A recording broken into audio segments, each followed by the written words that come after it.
C'est toujours un réel plaisir de vous retrouver, mesdames et messieurs. Bonsoir et bienvenue à ce journal hebdomadaire sur OVL Télévision. Tout au long de cette édition, nous allons faire le point sur quelques informations suivies le long de la semaine. Ouvrons ce journal avec la visite de Amos Hochstein, le coordonnateur de la Maison-Blanche, qui a été reçu par le président de la République démocratique du Congo, Félix Antoine Tshisekedi, ce lundi 12 septembre à la Cité de l'Union africaine. Un entretien autour des partenariats aux infrastructures et aux investissements globaux ont été au centre de cette rencontre. Suivez.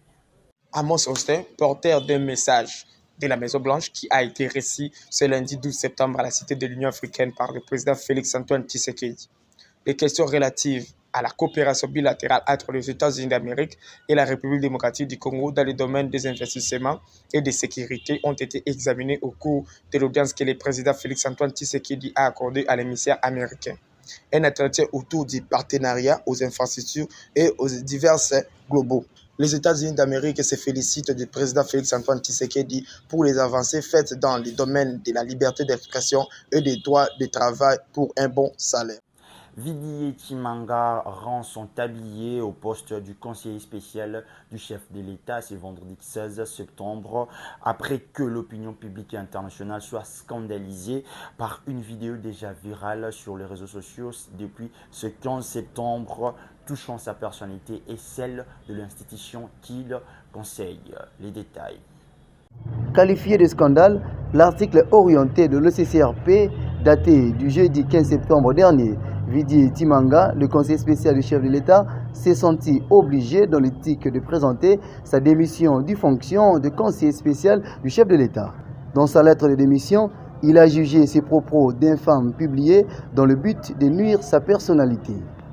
L'ancien conseiller du chef de l'État a également qualifié cette situation comme étant de montage grossier et précise pendant qu'il a toutes les preuves tangibles qui contredisent l'essence à ses propos, comme le démontre cette note de démission.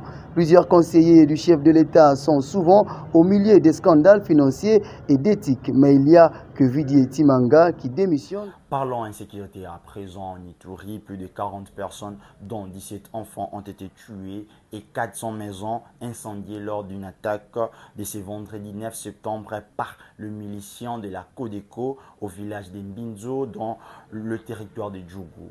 Reportage.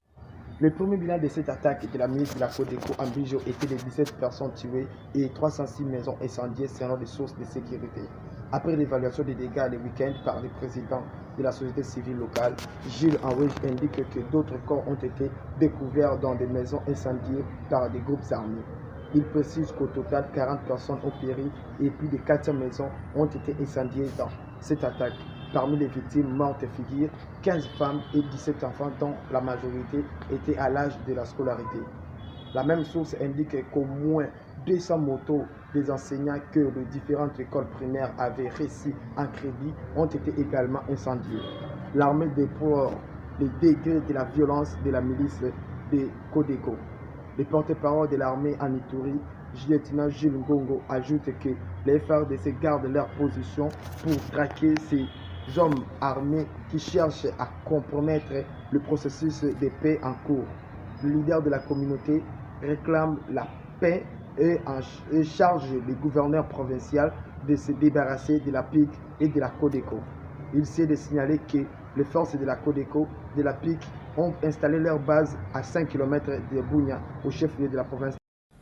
Environnement en RDC, la société civile projette une marche de soutien à l'exploitation rationnelle du pétrole en RDC, particulièrement au parc national de Virunga le 22 octobre prochain, dans la vision de la protection de l'environnement pour le développement durable. L'idée est d'exploiter les ressources naturelles tout en respectant les normes environnementales. Reportage. Cette marche a pour mission de soutenir le gouvernement par rapport à son projet de la disposition des 27 blocs pétroliers et gaziers. Nous allons également sensibiliser le jeune sur comment mettre l'équilibre sur l'exploitation pétrolière et la protection de l'environnement, a déclaré le général Bertin Bouya. Le point de départ retenu est la 7e mairie délimitée pour chuter au Palais du Peuple.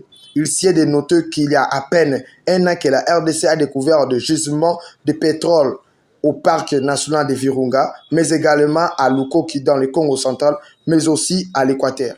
Une déposition du projet budgétaire exercice 2023 évalué à 14,6 milliards de dollars américains a été effectuée ce jeudi 15 septembre au bureau de l'Assemblée nationale par le chef du gouvernement congolais Jean-Michel Sama Lukonde, qui a remis ces projets entre les mains du président de l'Assemblée nationale Christopher Mbosso Kodia. Reportage. Le Premier ministre Jean-Michel Sama Lukonde était accompagné de quelques membres du gouvernement ce jeudi 15 septembre 2022 afin de déposer le projet budgétaire exercice 2023 au sein de l'Assemblée nationale. Un projet qui a pour but de permettre à la CENI d'être dotée des moyens nécessaires afin de permettre l'organisation des élections dans un délai constitutionnel, ainsi que d'accélérer la mise en œuvre du programme ambitieux du développement local de 145 territoires. Il convient alors de signaler que l'intervention de ce dépôt s'est déroulée quelques temps après l'ouverture solennelle de la session ordinaire de septembre, essentiellement budgétaire. Bouclons ce journal avec la page sportive. Le manager et sélectionneur de Léopard A de la République démocratique du Congo, Sébastien Desabre, a dévoilé ce jeudi 15 septembre une liste de 28 joueurs convoqués pour la trêve internationale de ce mois de septembre, laquelle sera sanctionnée par 2 matchs amicaux. Les Léopards joueront d'abord face aux étalons du Burkina Faso le vendredi 23 septembre, puis au Leon Star de la Sierra Leone le mardi 27 septembre dans la ville de Casablanca au Maroc. Suivez les détails. Sur la liste du technicien français figurent plusieurs noms de la Linafoot. Les absences notables sont tout de même à signaler. Marcel Tisserand, capitaine des Léopards, est zappé. Cédric Bakambu est en revanche rappelé. Les gardiens de but sont les suivants: Kiasumboa Joël, Mpassi Nazou, Sadio Bagio. Les défenseurs sont les suivants: Boka Isako, Bope Bokadi, Idumba, Inonga, Kalulu, Maswaku, Mbemba, Mukoko Amale. Les milieux du terrain sont Bastien Samuel, Bongonda Théo, Kebano Neskes, Kaembe Edo, Lilepo, Mika Miché, Mutusami, Ngomba Luamba Fabrice, Wissa Yohan. Et enfin, les attaquants sont Akolo Shadrach, Bakambu Cédric, Kizumbi Philippe, Elia Meshak, Lusamba Arnaud, Malango Ngita Ben, Mouleka Jackson, Vupa Katompa. C'est ici que nous mettons un terme à cette session d'information, mesdames et messieurs. Pour une continuité des informations, veuillez nous suivre sur ouelenews.net, sur Facebook, Instagram, Twitter, mais aussi sur Ouele Télévision sur YouTube. Quant à moi, on se donne rendez-vous dans les jours à venir si les Seigneurs nous prêtent vie. Portez-vous bien.